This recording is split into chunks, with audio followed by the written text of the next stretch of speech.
పది పడగల పాము పైన పాదమెట్టిన సామితోడు పిడుగులొచ్చి మీద పడితే కొండ గొడుగు నెత్తినోడు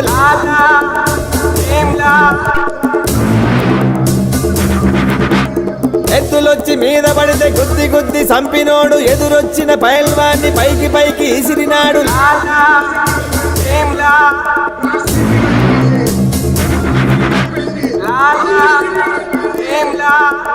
అడవి పులే గొడవ పడే ఒడిసి పుట్టు దంచి పుట్టు.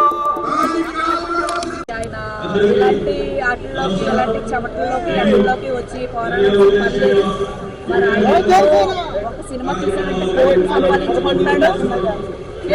అది నేనైతే ఆయన సపోర్ట్ చేద్దామని వచ్చానంటే నేనైతే కోవిడ్ నుంచి మరి కోవిడ్ అంటే మాకు చాలా మంది తెలుసు, అందుకే నేను చెప్తాను. నేనైతే బెంగళూరులో ఉంటానండి, బెంగళూరు అంటే మాకు చాలా మంది తెలియదు. సో అందుకే నేను అతను ఫుల్ సపోర్ట్ చేద్దామని వచ్చానండి. జై జనసేన, మన సార్ నెగ్గాలని నేనైతే పూర్తిగా కోరుకుంటున్నాను. మరి ఎంత రాష్ట్రంలో ఎంత బాధలు పడుతున్నారో జనాలు అందరికీ తెలుసు. సో మరి ఆయన్ని గెలిపించాలని మరి మీ అందరినీ మరి మనస్ఫూర్తిగా కోరుకుంటున్నానండి. Thank you so much.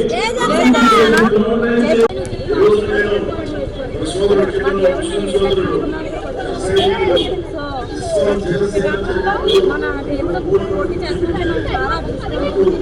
మనం దేవుడి రూపంలో చాలా ఆనందంగా ఉంది. ఒకప్పుడు కాకినాడ అని పిఠాపురం చెప్పాలంటే అది ఇప్పుడు పిఠాపురం పక్కన కాకినాడ ఎక్కడున్న వాళ్ళైనా సరే తెలంగాణ మాకు ఓటు ఉంటే బాగుండు పిఠాపురం.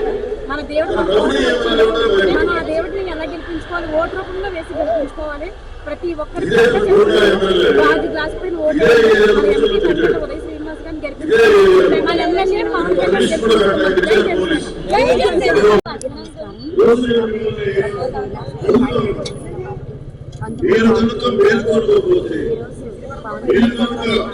గాంధీ గారికి దండాలు పెట్టి భగత్ సింగ్ గారికి దండాలు వేసి ఓట్లు మటుకు వైసీపీకి వేస్తే చేతిలో లేదు చేస్తున్నారు. నేను 2019లో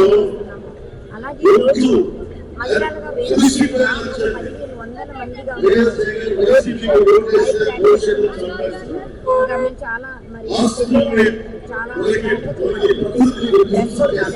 బైక్స్ ఈరోజు ఆ పర్మిషన్ మేమైతే వేరే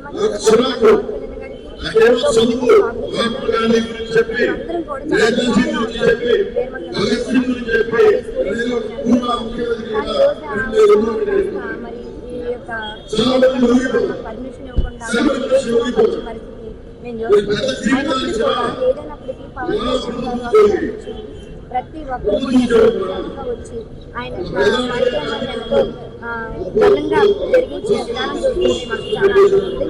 అలాగే మన ఇక్కడ మన పిఠాపురంలో పవన్ కళ్యాణ్ గారు ఇక్కడ కూడా మరి కాకినాడ సిటీలో మన ఉదయ శ్రీనివాస్ ఎంపీ గారు ఆయన కూడా ఎంపీగా పోటీ చేస్తున్నారు. ఆయన కూడా గెలవడం ఖాయం. అలాగే మన పండుగ కూడా టీడీపీ తరఫు నుంచి ఆయన కూడా గెలవడం ఖాయం.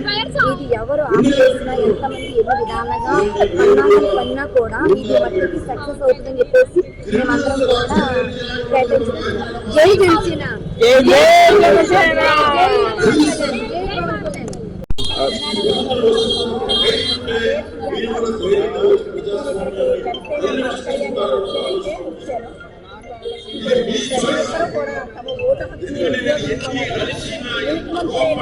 నాయకుడిని మీరు ఎన్నుకోవాలి, మంచి ప్రజాస్వామ్యాన్ని మీరు సాధించాలి.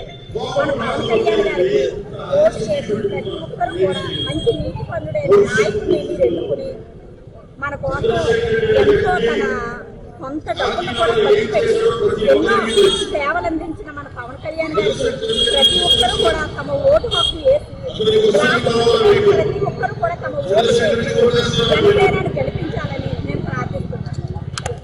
ఈరోజు పవన్ కళ్యాణ్ గారు కాకినాడ సిటీలో వచ్చి ఇక్కడ ఆఖరి రోజు లాస్ట్ ప్రసంగం ఇక్కడి నుంచి చేసుకోవడం జరుగుతుంది. ఇందులో కూటమి ఎంపీ అభ్యర్థి పవన్ కళ్యాణ్ జనసేన పార్టీ ఆయన పి శ్రీనివాస్ గారు, అలాగే ఎమ్మెల్యే అభ్యర్థి మా ప్రీతమ నాయకులు కొండబాబు గారు, వీరిద్దరికి మీరు కానీ ఓటేస్తే ఎంపీ గ్రాంట్స్ నుంచి పవన్ కళ్యాణ్ గారు ప్రైమ్ మినిస్టర్ గ్రాంట్స్ నుంచి అయితే ఏ గ్రాంట్స్ అయినా ఆయనకి ఉన్న పరిచయాలతో స్మార్ట్ సిటీ బాగా చేస్తారు.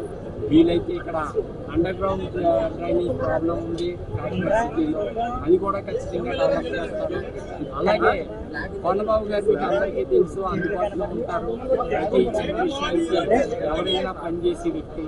అలాంటి ఆయన సైకిల్ గుర్తు మీద వేసి గెలిపించుకోవాలి.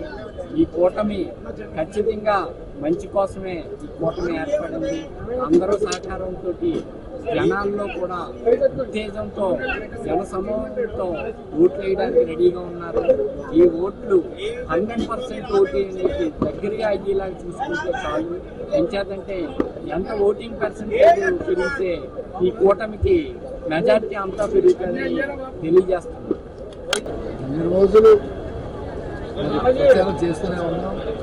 ప్రచారంలో భాగంగా అణువణువు అర్థం చేస్తే వీళ్ళకు ఉన్నటువంటి బ్యాడ్ నిజంగా రెడ్డి గారికి ఉన్నటువంటి బ్యాడ్ ఎవరికి లేదు. వైసీపీ అక్కడ అనుకున్నాం, ఇక్కడ మరీ ఇక్కడ అమ్మ అయితే ఇక్కడ తమ్ముళ్ళగా ఉంది. చాలా దారుణంగా ఉంది. అన్ని సమస్యలే ఎక్కడ చూసినా దోపిడీ బ్రహ్మాండంగా తయారు చేసేదాన్ని ఇక్కడి నుంచి కాకినాడ పోతుంది. శుభ్రంగా ప్రజలు బ్రతకడానికి ఉపయోగించుకునేలా నేను తయారు చేస్తే దాన్ని దాచుకు తినే విధంగా వీళ్ళు తయారయ్యారు. మరలా రీఎంట్రీ మాకు తప్పలేదు. మరి రోజు ఆఖరి రోజు ఖచ్చితంగా ఈ ఆఖరి రోజును చూస్తుంటే వీళ్ళకు కూడా ఇదే ఆఖరి రోజు. ఈ మీటింగ్తో మా పవన్ కళ్యాణ్ గారి మీటింగ్తో ఇక్కడ కొండబాబు గారు గెలవడం తథ్యం, అలాగే మా వరలసీని గారు గెలవడం తథ్యం, మరి పద్మనాభి గారు ఆయన గెలవడం అమోఘం. మరి ఇక మా పవన్ కళ్యాణ్ గారు పక్కన చూస్తే